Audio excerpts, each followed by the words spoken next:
My name is Mary, and as I celebrated my 35th birthday on a summer day filled with the enchanting melody of birdsong, I found myself summoned to the president's office, or rather, my boss, who happened to be my mother. The heat seemed to have left her visibly bothered as she spoke curtly, turning her beautiful profile towards me. I've decided to hand the company over to your sister. You're dismissed as of today, she declared, the brilliance of the summer sunshine making it difficult for me to fully comprehend the reality of her words. My voice must have sounded dumbfounded as I muttered, "Huh." My mother, now looking exasperated, turned her gaze toward me, reiterating, "You're fired. We don't need ugliness around here. Be gone by the end of the month." As the weight of her words sank in, I mechanically stepped back, feeling like a puppet. "Excuse me," I said, closing the door behind me.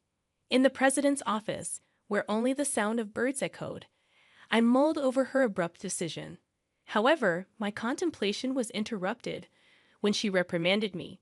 "Are you still here? Get back to your work immediately." Our company, a small two-story building engaged in demolition business, employed about 10 people. It was a family-run enterprise, with my mother as the president, my aunt and her husband as executive directors, and my mom's cousins as managing directors. Despite the familial structure, it was evident that my mother held the majority of the power. After high school, I initially worked at an accounting firm. However, at 25, my mother insisted that I join the family business due to a supposed shortage of accountants. Over the past decade, I had taken on various roles, handling paperwork, miscellaneous tasks, and even sales when needed, essentially becoming the company's jack of all trades. Contrastingly, my younger sister, Lucy, at 32, had only been with the company for 2 years. Prior to that, she hopped between jobs, deeming none suitable for her. My mother eventually hired Lucy as an executive director when her employment prospects dwindled after she turned 30. The disparity in treatment between Lucy and me was evident to everyone in the company. However, I had long accepted that my mother had always favored my sister dating back to our childhood. Lucy received all the attention, with my mother showering her with clothes and toys, while I received hand-me-downs, being told they were good enough for me. Despite not understanding the reason behind this treatment as a child, I diligently worked hard to gain my mother's attention by excelling in my studies and assisting around the house. Despite my efforts, my mother paid little attention to me. Even when I handed her a report with straight A's, she would merely glance at it. At one point, I even contemplated plastic surgery, thinking that my lack of physical attractiveness might be the reason for her indifference. It was my aunt, my mother's younger sister, who shed light on the situation. Back in high school, I was told that my father had passed away. However, the truth was revealed. During the year Lucy was born, my father had left my mother for a woman from his workplace. This woman, older and supposedly less attractive than my mother, apparently exuded an aura similar to mine. My aunt, casually commenting on the situation, mentioned, "Your mom is a proud woman. I bet she couldn't bear the thought of losing her husband to an older woman less attractive than herself." There was a distinct air of satisfaction in her tone, as if she took delight in my mother's predicament. It's worth noting that my aunt's appearance leaned more towards my side of the family and wasn't particularly remarkable, but she excelled at her job, mostly using her charm to advance. She continued, "Your mother took over the family business at the age of 32 when your father left her. Her striking beauty played a significant role in attracting and retaining numerous clients, which greatly boosted the business's performance. Part of this growth was attributed to the era, with many buildings requiring demolition after reaching their lifespan. As a result, neither my aunt's family nor my cousins could go against my mother. Recently, the cost of industrial waste disposal and transportation had increased, making it challenging to maintain a balance between demolition costs and actual expenses. Not only our company, but the entire industry was underperforming. Meeting the monthly payroll for employees became a struggle during these challenging times. In the midst of this, my younger sister joined the company as an executive director. I found myself contemplating how my mother intended to cover my sister's salary. When I raised the concern, my mother bluntly stated, "We'll cut your salary to pay hers. We're family. That's natural, isn't it?" Despite presenting a reasonable argument that even with a cut, my salary wouldn't be enough for an executive director, my mother remained relentless, insisting it was my responsibility to figure it out. Tentatively, I suggested that Lucy could start as a regular employee, but my mother shot me a fierce glare, rebuking me with, "Who do you think you're talking to? This isn't something for someone like you to interfere with." During that time, we all lived under the same roof. Lucy contributed nothing to the household, while I consistently contributed $1,500 every month. Even when Lucy joined our company, she didn't contribute financially to the house. Since I was young, I had been helping with household chores for my busy mother, naturally taking on responsibilities. In contrast, Lucy did nothing, behaving as if it were the norm. Lucy would casually ask, "Hey sis, is dinner ready yet?" even when I was working overtime. When I suggested she makes something for herself, she replied, "What? I don't know what to make. The kitchen is your sanctuary, right? I don't want to get scolded for using it without permission. You got mad at me for that before." Using that past incident as an excuse, Lucy never attempted to cook, clean up after herself, or put things back where they belonged. It became apparent that she was holding a grudge, using it as an excuse to avoid any form of responsibility or contribution. Reluctantly, I'd often found myself coming home to prepare dinner and then heading back to the office to continue working. My mother, too, seldom cooked dinner. Even when I took the initiative to prepare meals, she would often choose to eat out, opting for whatever suited her cravings. However, with my mother frequently attending business meals with Lucy, the need for me to cook dinner had diminished. Unfortunately, the increase in entertainment expenses was now causing a new headache. At 63, my mother began complaining more about various aches and pains, exacerbated by her heavy drinking. It was during this time that I was called into the CEO's office and informed, "I'm handing the company over to Lucy. You, who are not as attractive, are fired." While I could understand the decision to pass the company to Lucy based on my mother's past actions, given that Lucy was 32, the same age my mother was when she became the CEO, I couldn't accept being terminated due to my appearance. Even if my salary was redirected to Lucy, I failed to see the merit in it. Seeking guidance, I consulted my aunt, only to discover that news of Lucy becoming the CEO had already spread among the employees. However, the news of my termination was a surprise to my aunt as well.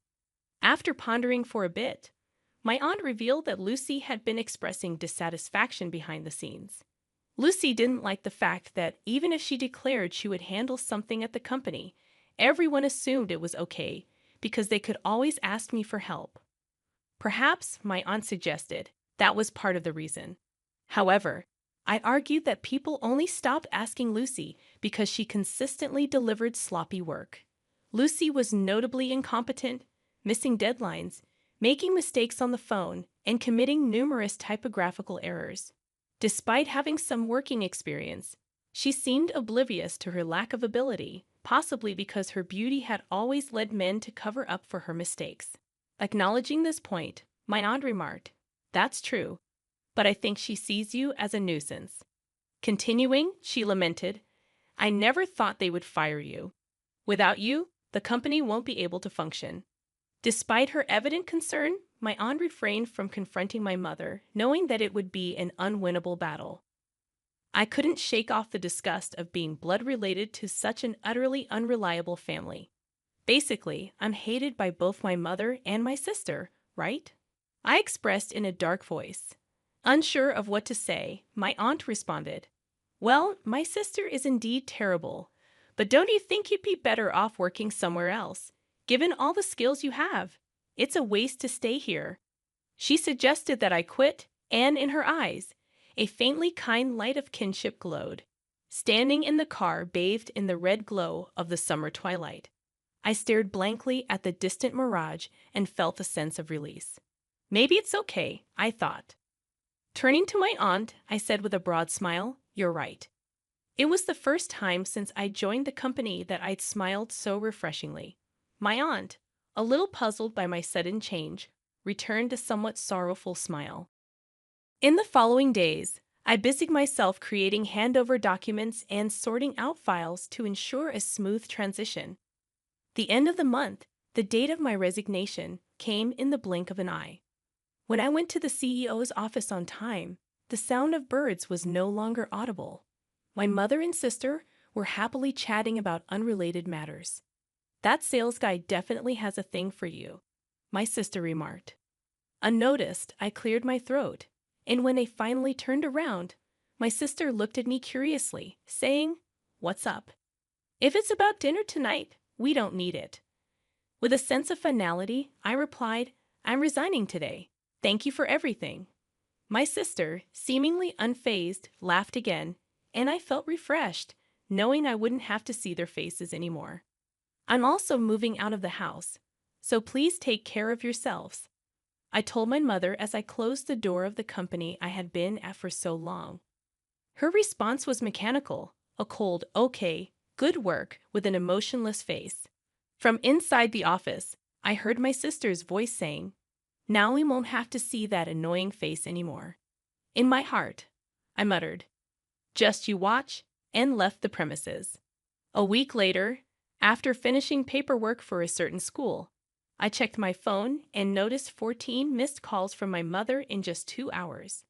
I didn't return the call, having a bad feeling about it, and put my phone on silent as I went home. The missed calls from my mother kept increasing, reaching a total of 80 the next morning, with the last call placed after 2 a.m.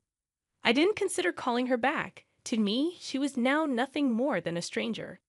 I had no desire whatsoever to hear her voice, fearing that I might find myself obeying her words as I had been under her control for 35 long years.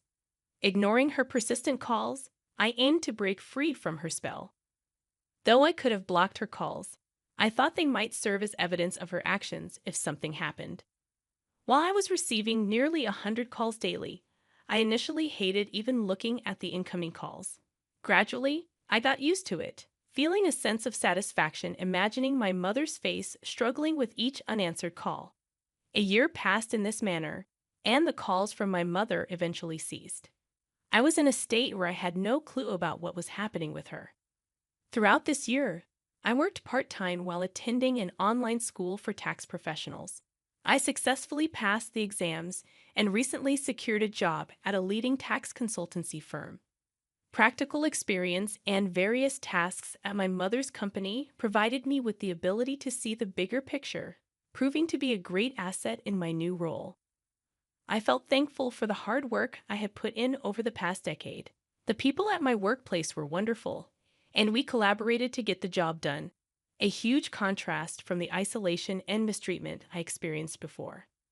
Leading a fulfilling life, I happened to visit a client near my mother's company. Passing by, I noticed the windows and entrance were conspicuously dirty, and the indoor plants I had once cared for were now withered. On my way back, I unexpectedly ran into my mother coming out of her company. Expecting beratement, I instinctively covered my face with my bag. To my surprise, my mother approached me in a sweet, cajoling tone, asking where I had been. Feeling an uncomfortable shiver, I instinctively shrank back. "I've called you so many times, you know. Did you change your smartphone?" It seemed she hadn't even considered the possibility that I might not want to contact her because I despised her. I couldn't help but wonder about her thought process, given all the things she had done to me. Ignoring my baffled expression, my mother continued, "Oh, but it's a good thing I saw you.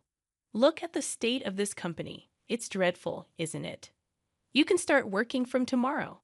I'm not angry. I forgive you for leaving a year ago. Please start coming to work from tomorrow." It took me a few seconds to comprehend what my mother had just said. In her mind, was there only an image of a little me crying and adoring her? Mom, I'm already working at another company, and I'm happy there," I hesitantly responded. Her face contorted into something monstrous, and she bellowed, "What? You're telling me you're working somewhere else while our company is in trouble?" I don't give a damn about other companies. You're mine, understand? Causing a scene in the middle of the street. Wait a minute. You're the one who fired me, remember? What about Lucy? What happened to her? In response, when Mother snorted and dismissively said, "Oh, Lucy, I thought she'd be more useful, but she was caught having affairs with 3 men from our key client. Needless to say, our dealings with them ended in a flash. If she was careful enough not to get caught, it would have been all right. So, I kept her from the front office and made her do clerical work. But she couldn't even clean properly and was absolutely no good at accounting. Because of her, we couldn't even afford to hire someone else." After venting her frustrations, my mother turned to me with a grin, saying, "That's why it's your turn, Mary. Ever since you left, the office has been in shambles. I need you to take responsibility." I had properly created a handover manual before I left and had explained everything to Lucy. Lucy probably hadn't even looked at the handover document I made, and I was sure my mother hadn't heard anything about it either. In fact, I didn't understand why they would fire me and then ask me to take responsibility. This was always how these women acted, taking a tough stance, blaming others, and letting others clean up their mess. It was their usual trick. I bit my lower lip, thought of the kind faces of the people I was currently working with, and swore to myself that this was the real world I had been living in. A crazy world until now, but I wouldn't lose to this pressure anymore. It was you, the boss, who fired me, isn't it? My mother seemed a bit startled by the change in my tone. And the reason you fired me was because I'm ugly, right? Before I knew it, a crowd had gathered around us, apparently intrigued by our argument. While mindful of the eyes around her, my mother stuttered, "Did I say something like that? Are you sure you didn't mishear?" "No, I heard it very clearly." "You're going to hand over the company to my beautiful sister and fire me, the ugly one. I didn't understand what you meant. I've been working my butt off at the company for 10 years, but you suddenly decided to hand over the company to my sister, who barely does any work after just 2 years. I question your judgment." As I explained this clearly, the crowd began to stir. "Really? Can that happen? That's awful, isn't it? Is she her own mother? Are they two related by blood? Some people even started filming us, and I was so angry I didn't care about that." My mother started sweating and turning pale under the collective glares of blame from around her. She started to panic. "Mary, you're misunderstanding. Let's go inside for now." "Misunderstanding? What am I misunderstanding? If you didn't say such a thing, shouldn't you be able to clearly say it wasn't like that?" When my mother fell silent, the people around us started to say, "Oh, she's silent, so it's true. That's unbelievable." Then something seemed to snap in my mother. She started shouting, "Shut up. It's all your fault for being ugly and gloomy. Ugly people should know their place and obediently do what beautiful people say. That's all you're good for." People around us were taken aback by her outrageous behavior and began to upload their videos quickly. The thumbnail headlines were like that: "The ugly woman obeys the beautiful woman." The video went viral. To my mother's clients, she was soon told to cease all transactions with all companies. It seems that in the year after I left the company, they were engaged in a lot of shady activities, like fraudulent registration and tampering with the accounting books. So when the video spread, everyone seemed happy to distance themselves. Naturally, the company went bankrupt, and my mother and sister, who had lost their source of income, came to my apartment. But of course, I didn't open the door. In the end, they moved to a 45-year-old apartment with no bath, living in fear of their creditors, working part-time. Because my sister always tried to take it easy by flirting with the male employees due to her beauty, she was disliked by her fellow part-timers and had to change her part-time job frequently. As for my mom, everyone knew about the video that had spread on the internet, and she was being distanced by her part-time work colleagues. It seems she's just silently working by herself. Meanwhile, I found a boyfriend at my new workplace. He's not handsome, but he told me he likes me because I work very seriously and sincerely. We're planning to get married soon. I'm spending my days feeling truly glad that I've been diligent all this time.